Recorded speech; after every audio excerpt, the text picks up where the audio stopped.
जिसको जिसको कहानी सुनना है दौड़ दौड़ के भाग भाग कर आ जाओ। आज एक और इंटरेस्टिंग कहानी सुनाने वाली हूँ आपको। इस कहानी का नाम है बगुला भगत और केकड़ा। केकड़ा मालूम है ना आपको, जिसको क्रैब बोलते हैं। तो एक जगह थी जहाँ बहुत बड़ा तालाब था। हर प्रकार के जीव उसमें भोजन सामग्री के कारण वहाँ पर आते थे, क्योंकि तालाब बड़ा था तो बहुत सारी खाने पीने की चीज़ें मिलती थी।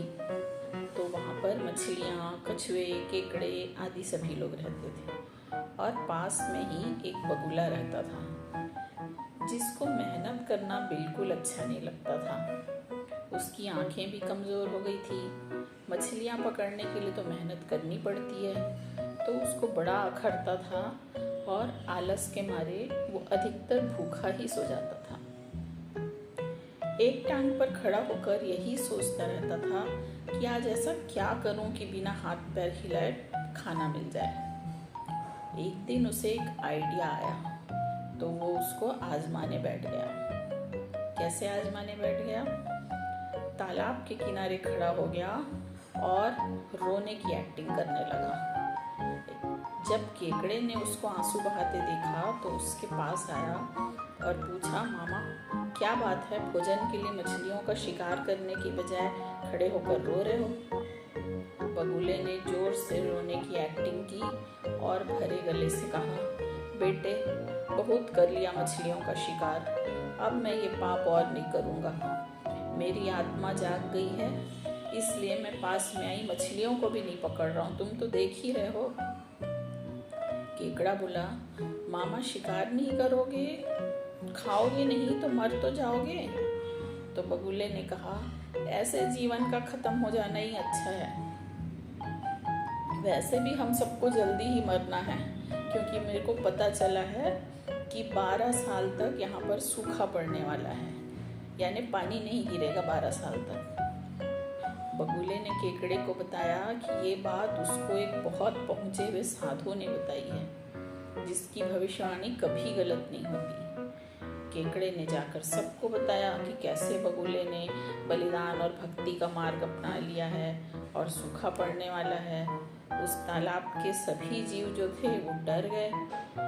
मछलियाँ, कछुए, केकड़े सब भागे भागे, बत्तख, सारस सब भागे भागे बगुले के पास आए और बोले, भगत मामा अब तुम ही कोई बचाव का रास्ता बताओ, तुम अपनी अकल लड़ाओ, तुम तो महाज्ञानी बन गए हो। बगुले ने कुछ सोचकर बताया कि यहाँ से थोड़ी दूर पे एक जलाशय है, एक पॉन्ड है, जिसमें पहाड़ से झरने का पानी बहकर गिरता है। अब झरने का पानी तो लगातार गिरता है, इसलिए वो कभी नहीं सूखता। यदि सब जीव वहाँ चले जाएं तो बच जाएंगे सब। अब समस्या यह थी कि वहाँ तक जाएं कैसे। बगुले ने ये समस्या भी सॉल्व कर दी। उसने बोला कि मैं तुमको एक एक करके अपनी पीठ पर बिठाकर वहाँ तक पहुँचाऊंगा, क्योंकि अब मेरा सारा जीवन दूसरों की सेवा करने में गुजरेगा। सभी जीव खुश हो गए और एकदम खुशी के मारे बगुला भगत की जय ऐसे नारे लगाने लगे। अब बगुले के तो मज़े हो गए। वो रोज़ एक एक जीव को अपनी पीठ पर बिठा कर ले जाता और थोड़ी दूर ले जाकर एक चट्टान के पास उस जीव को पटक कर मार डालता और खा जाता। धीरे धीरे तालाब में जीवों की संख्या कम होने लगी और चट्टान के पास हड्डियों का ढेर बढ़ने लगा और भगत जी की सेहत बनने लगी। खा खा कर वो खूब मोटे हो गए, चेहरे में लाली आ गई और पंख चर्बी के तेज से चमकने लगे। उनको देखकर दूसरे जीव कहते, देखो दूसरों की सेवा का फल और पुण्य भगत जी के शरीर को लग रहा है। बगुला भगत मन ही मन खूब हंसता, सोचता, देखो दुनिया में कैसे कैसे मूर्ख भरे पड़े हैं जो सबका विश्वास कर लेते हैं। ऐसे मूर्खों की दुनिया में थोड़ी चालाकी से काम लिया जाए तो मज़े ही मज़े हैं। बिना हाथ पैर हिलाए खूब दावत उड़ाई जा सकती है। संसार से मूर्ख प्राणी कम करने का मौका मिलता है, बैठे बिठाए पेट भरने का मौका मिलता है तो क्या गलत है। सोचने का बहुत समय मिल जाता है। बहुत दिन तक यही क्रम चलता रहा।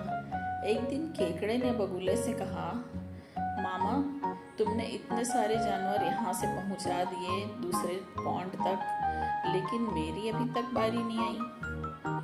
भगत बोले, बेटा आज तेरा ही नंबर लगाते हैं, आजा मेरी पीठ पर बैठ जा। केकड़ा खुश होकर बगुले की पीठ पर बैठ गया। जब वह चट्टान के पास पहुंचा तो वहां पे हड्डियों का ढेर देखकर उसको कुछ डाउट हुआ।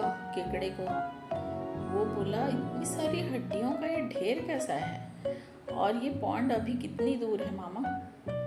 बगुला भगत हा हा करके खूब हंसा और बोला, बेवकूफ़, वहाँ पे कोई पॉन्ड वॉन्ड नहीं है। मैं रोज़ एक एक को पीठ पर बिठाकर यहाँ तक लाता हूँ और यहाँ लाकर मार कर खा जाता हूँ। अब आज तू मरेगा बेटा। केकड़ा सारी बात समझ गया। वो डर गया, लेकिन उसने हिम्मत नहीं हारी और तुरंत अपने उसके पैर देखे हैं आपने, हाथ कहें चाहे पैर कहें, जो बहुत हार्ड होते हैं, उसको आगे बढ़ाया और बगुले की गर्दन दबा दी और तब तक दबा के रखा जब तक उसकी जान नहीं चली गई। फिर केकड़ा बगुले भगत का कटा हुआ सिर लेकर अपने तालाब पर लौटा और सबको सच्चाई बताई कि कैसे दुष्ट बगुला उनको धोखा दे रहा था इतने दिनों से। तो इस कहानी से हमको क्या सीखने को मिलता है? इस कहानी से हमको 2 बातें सीखने को मिलती हैं। पहला, दूसरों की बात पर आंख मूंद कर विश्वास नहीं करना चाहिए, सच्चाई का पता लगाना चाहिए। हो सकता है सामने वाला मनगढ़ंत बातें कर रहा हो।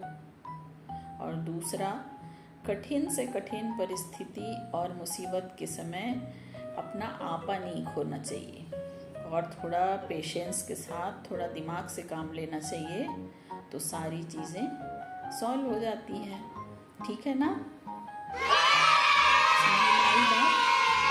ओके।